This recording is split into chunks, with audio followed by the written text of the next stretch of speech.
Hi. So I'm here. I'm going to do a tag. I don't do these too often.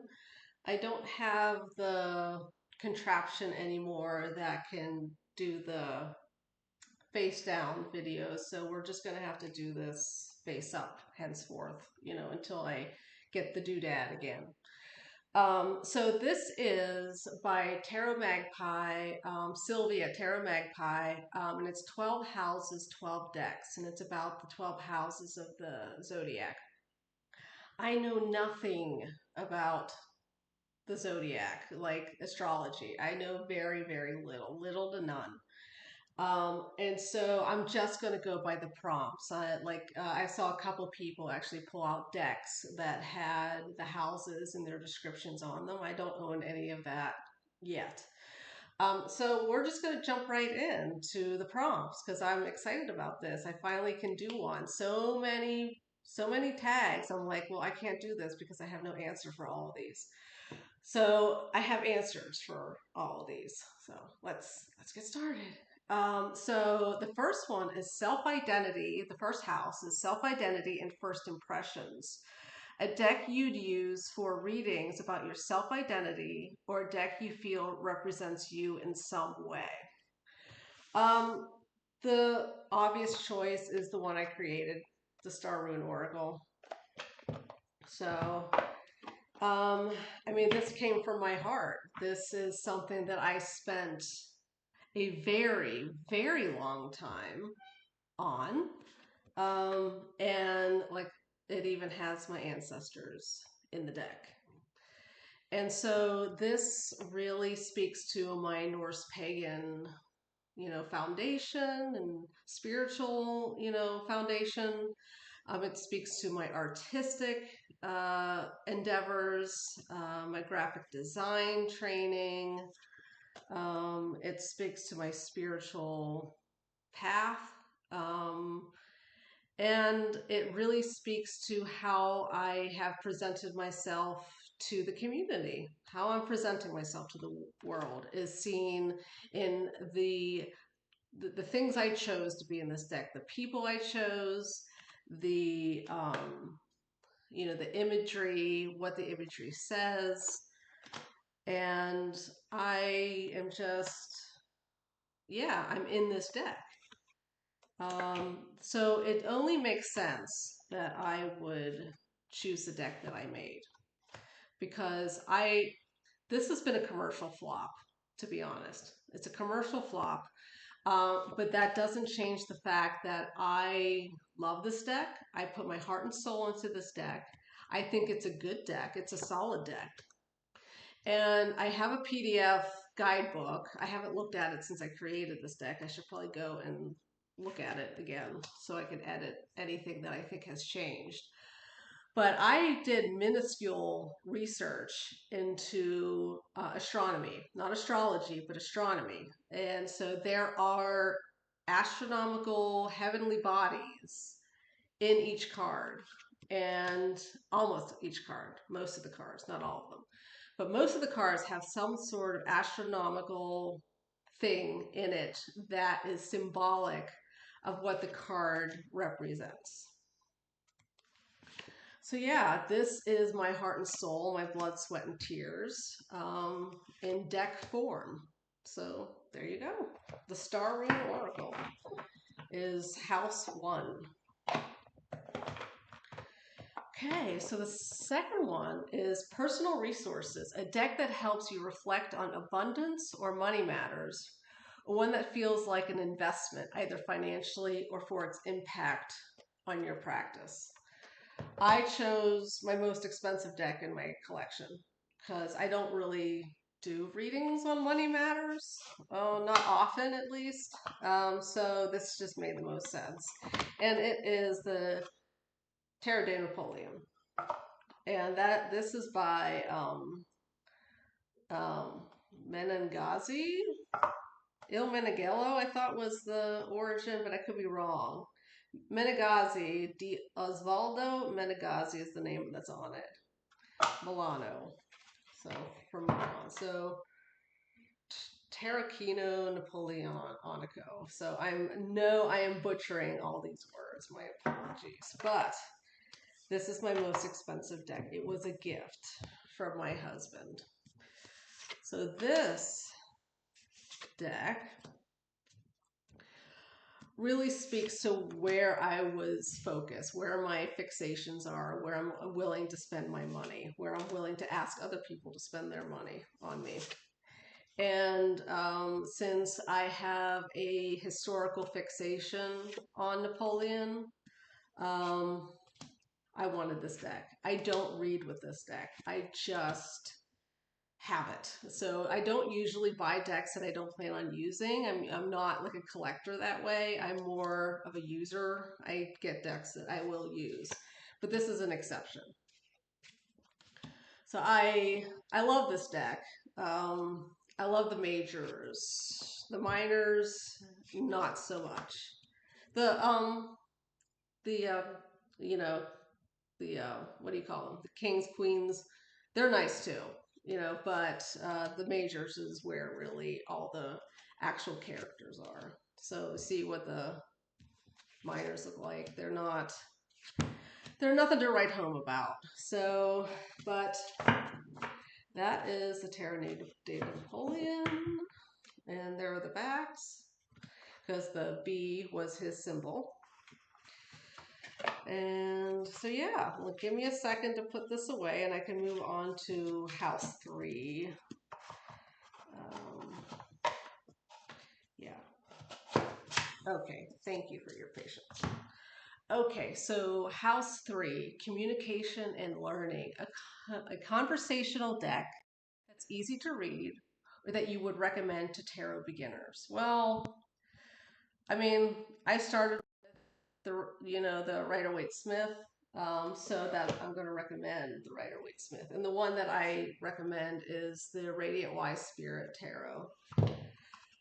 Why do I recommend the Radiant Wise Spirit? I just like the colors. I like the colors. I have other decks that I really like the colors, but as far as mass market goes, this is my favorite mass market Rider-Waite-Smith. It's what I learned on. It's what most of us have learned on. And there is just a special place in my heart for this deck. And it will always be my foundation. It's always going to be, what I recommend to people who don't read yet. This is where it begins, in my opinion. So yeah, so I really I think the colors are catching, like some decks are washed out or the yellows are really garish. I don't like those ones. I like the antique ones. I like borderless.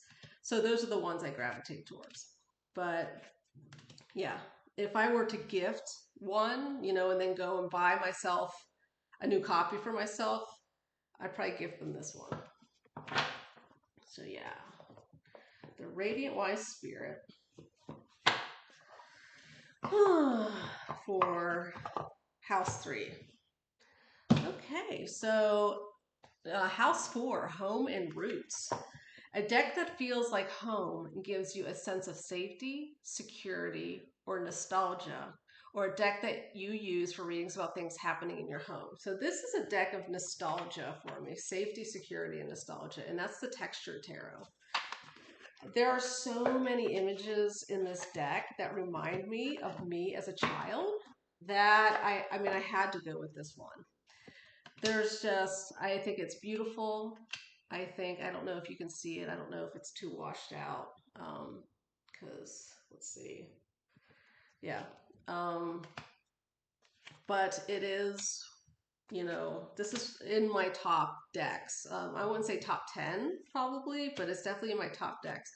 And when I pull it out, I don't forget about this deck for a while. I can go months and months and just forget about this deck and not use it. And then I'll pull it out and then I'll start seeing myself in the deck. And I'm like, wow, there I am as a kid, And so there's specifically a few cards in here that really speak to me as a child. If I see them, I'll point them out, but I'm not going to flip through the whole deck. But I love this deck. Cardstock sucks, but it's a great deck nonetheless. And yeah, it speaks to me as a kid. I was a water baby, and so there's several cards in here with people underwater. So I won't go into more specifics, but that's the gist of where I'm seeing myself the most in that deck. So House 5, let me scroll down. Creativity and play, a deck that perfectly expresses how you feel, or one that's just fun to use when you want to play with your cards. Triumph della Luna, Paradoxical Rose. When I just want to have fun with my cards and just tinker, just get a deck to tinker with my cards, it's this deck. I think it's fun. It's funny. I love this color better than the original. I never use the original now. I only use this one. And so, yeah, like I'm not sure. I have used this deck to read for other people, but that's just because this was the only deck I had on me at the time. I don't think I would generally use this deck to read for other people. I don't know. Convince me otherwise why I should use this deck to read for other people. But this is just a personal deck. It's just fun for me. So yeah, that is the Triumph della Luna, Paradoxical Rose. So then the next one is Partnerships and Contracts. Oh wait, no, 6. The house 6 is Daily Habits, Systems, and Routines. A deck you use regularly in your practice, or a deck that you use for readings about practical matters. And that is the Marseille Waite Tarot. Let's see. So the Marseille Waite Tarot, which is very similar to the Rider-Waite-Smith Tarot. I use this regularly. This recently, there's no deck that I could say over the years I've used more than others. I'm always changing. I'm always in flux. My tastes, what I use, what I gravitate towards is always in flux. But right now, this is what I go to. If I'm going to grab something just for practical readings, and for just everyday things, it's what I go to the most right now. So I think it's cute. I like the drawings. I love the colors, the rich colors in it. I like the art style. So yeah, that is the Marseille Waite Tarot for Daily Habits, Systems, and Routines, House 6. Oh, okay, we're trucking along. We're trucking along. So, House 7, Partnerships and Contracts, a deck you feel deeply connected to, or one that you use for readings that involve other people. And for me, I chose the Goddess of Love Tarot. And this isn't a deck that I use a ton. I use this for readings about sexuality and sex and romance and who I'm attracted to, and and relationships. And I don't know it off by heart because this deck is really different. Like the meanings all relate back to romance, love, sex, eroticism, and so in order for me to get my message, I always have to go back to the book. So I'm never gonna. I can't say never, but at this point in my life, I wouldn't use this to read for other people. I just use this if I want a reading and I want it specifically about those topics. And yeah, it's a sexy deck. It's an erotic deck. It's a romantic deck. It's a feminine power deck, feminine power. So that is what I'm drawn to when I'm reading about my relationship, my romantic and sexual relationships with other people. So there you go. Okay, so the next one is 8, House 8. Transformation and Secrets to be Uncovered, a deck you use for shadow work and things you want to bring to the surface, or one that feels like magic. A deck you use for shadow work and things you want to bring to the surface, or one that feels like magic. And I chose 2 of them. There's the Reclaim Oracle. This is great for shadow work. If you want to really dive into your psyche of the things that you don't really want to deal with, well, you want to deal with it, but you know, at base level, compulsively, you don't want to deal with them. It's a balanced deck, so it's not all doom and gloom. It's just emotions and feelings and perspectives and struggles that people experiencing the human condition, are going to experience. And so you can pull a card and journal on it, like your relationship with that, or you could pull it as a focus for a tarot reading, or you could pull it as rounding out the reading, like what to walk away from this reading, what do you need to focus on, kind of thing. But I often just pull a card and then journal about how it relates to a specific area of my life that I'm currently struggling with or chewing on. So yeah, that's the Reclaim Oracle. And the other deck that I chose for this is the Tarot of Vampires. Yeah, so here's the guidebook, the Phantasmagoria.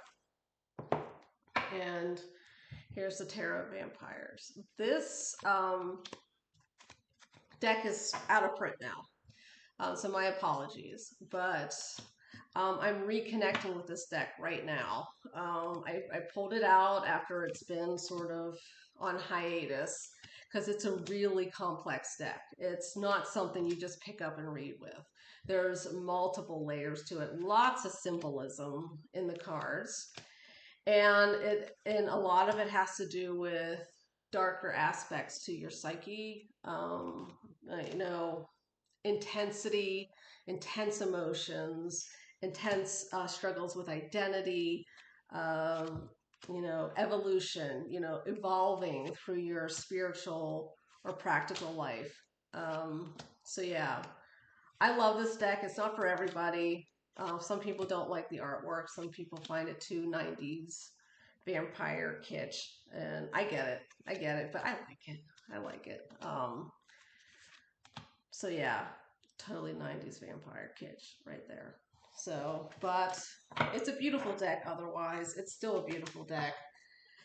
And so yeah, I'm going to be working with that in the coming months. And I'm hoping to really take a bite out of it. Bite, you get it? Okay. So, exploration and worldview 9. So house 9 is exploration and worldview. A deck that has expanded your perspective on the tarot, or one you use for spiritual or philosophical questions. I would say I picked the Wildwood Tarot. I could have picked this for another one, but I chose it for this one because I didn't know what else to choose, because this deck has really challenged and expanded my perspective on the tarot, because it's such a complex deck. It's a very complex deck, and I still need to learn more about it. But it is a beautiful deck. I was going to use this for another one that has to do with like identity or communication, one of those, and it has to, and like this relates to my pagan roots and my my ancestry, whatnot. But for this prompt, it's because it has really expanded how I read the tarot. And plus it's beautiful. It's a beautiful, powerful deck. So yeah, that is the Wildwood Tarot. And the next one, House 10, is Recognition and Reputation, a deck that you trust to get it right when you're looking for guidance, or one that defines your tarot style, a deck that people associate with you. Now, I can't say I have a specific tarot style. I have like my taste is all over the place. Um, and the deck that people associate with me the most is the one I created, but the one that I associate with me the most at this point, at this juncture of my life, is the Noisy Museum Tarot, which I've used like, look at this box. It's a mess. I've used the crap out of this deck. And even my Roomba has used the crap out of this deck because there are stripes on a couple of the cards from when the Roomba ran right over it after I dropped them. But anyway, this is the Noisy Museum Tarot. And the reason that I picked this is because of my family tree nerddom, history nerddom. I think I just love, researching like French and like European history. I'm no expert, far from it. Like my memory is awful, so a lot of it I don't remember. But I still love it. I still love learning about it, and especially when it relates to my ancestry. And there's one of my ancestors is in this deck, and then there's um not a direct ancestor, but like an offshoot, like a cousin, is in this deck as well. And also, Napoleon is in the deck, and Lilith is in the deck right there. So, yeah, this deck really speaks to me on several levels. It speaks to where my interests go, as far as what I like to read about and learn about. Um, yeah, there's the Pieta. I saw the Michelangelo Pieta when I was in Italy. Um, so yeah, I think it's a great deck. I love this deck. I love collage decks, period. And I don't own many. And I probably there you go, Michelangelo's Pieta, and I'll probably eventually own more, but this is probably my favorite collage deck so far. So, yes. So that's the Noisy Museum Tarot, and that is by Le Green Witch. She's French. And you could find her on, not Make Playing Cards, it's the other one. I can't remember the name of the website. My apologies. Okay, so 11, we're getting down to the wire. So 11, community and collaboration, a deck that you use for readings about activism and collective energy, or one that reflects a wider network you are part of. And I chose two decks. Did I choose? I left one up there, but I'll just do the one then. Tarot the Huntress. I chose this for a couple of reasons. Once, it speaks to me being pagan. Um, I'm not Hellenic pagan, so she's not a Artemis is not like a major deity that I work with. I haven't felt like a calling from her, a personal calling from her, but I feel called to her because she has become a sort of symbol of bisexuality. Sometimes she's seen as a symbol of, chastity, but there's another side to her that is associated with bisexuality. So it also associates me to the queer community. So yeah, it's a beautiful deck. It's a very pagan-y deck. Um, so yeah, I mean, what more can you say? It's a gorgeous, gorgeous deck. And yeah, so I love it. Love it, love it, love it. And this is created by Kara Small. I believe it's out of print. And yes, so, okay. The final one, Secrets and Hidden Depths, is the 12th house. A deck you use to work with your unconscious and understand themes that bring themselves to the surface, or one that feels like it has hidden knowledge. And this was difficult because I wanted to use Tarot of the Vampires for this one, but I decided to use Les Vampire, another vampire deck. And this is, the artwork is by Jasmine Beckett Griffith, and the deck is by Lucy Cavendish. I think most people watching this have seen this deck. But this is, I'm not going to go into specifics, but there was this very specific issue that I was struggling with in recent months. And I'm still chewing on it and working through it. And this deck was very powerful in doing prompts for journaling. Like, why am I doing this? Why am I suffering through all this? In this card, I pull a card and be like, bam, this is one of your motivations. And I did it over and over again, and it was just the same. I just kept getting cards that are like, look at this meaning. I think this has something to say to you. So yeah, and it helped me. It helped me, and it continues to help me. And that is it. That is it. So Les Vampire Oracle for the house 12. So that is what I have. I hope you stayed until the end.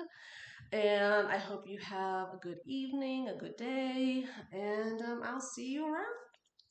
Bye-bye.